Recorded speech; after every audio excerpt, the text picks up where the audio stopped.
Hari itu, Rafa datang ke sekolah seperti biasa, penuh percaya diri dan penuh kesombongan. Sementara itu, di sudut kelas, Roni hanya menunduk. Seragamnya lusuh, sepatunya sudah mengelupas. Rafa menatap Roni seolah dia bukan siapa-siapa. Dan dengan satu kalimat, dia mulai merendahkan. Hei Roni, sepatumu bisa ngomong ya?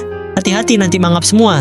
Ejek Rafa sambil tertawa keras bersama teman-temannya. Roni diam. Tak melawan, hanya matanya yang berbicara. Saat itu, Bu Guru masuk. Matanya bicara lebih keras dari mulutnya. Dengan suara tegas, beliau berkata, Rafa dan Roni, ikut saya nanti sore.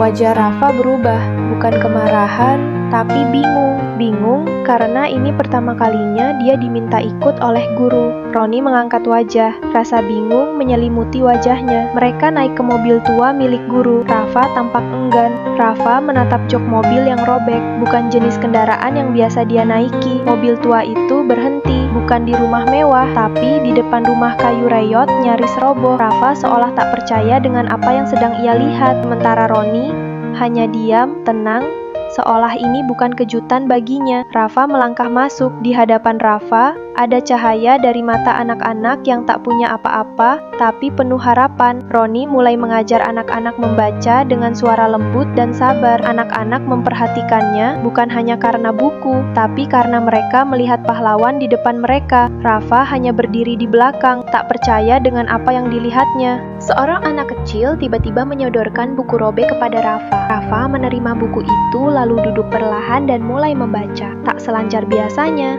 tapi tak ada yang mengejek. Roni tersenyum pelan melihat Rafa mulai berubah. Bu Guru berdiri di luar jendela, tak berkata apa-apa, tapi senyumnya mengatakan semuanya. Perjalanan pulang, Rafa diam, tapi di tangannya buku itu selalu ia pegang. Sesampainya di rumah, Rafa masuk ke kamar tanpa banyak bicara sambil membuka buku tadi.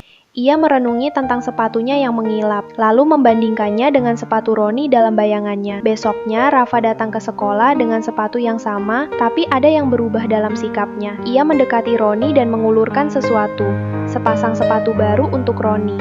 Roni mengatap bingung, dan tanpa kata, memeluk Rafa. Semua teman menyaksikan dalam diam, lalu tepuk tangan pun pecah. Hari itu Rafa belajar bahwa kemewahan tak akan pernah sebanding dengan ketulusan.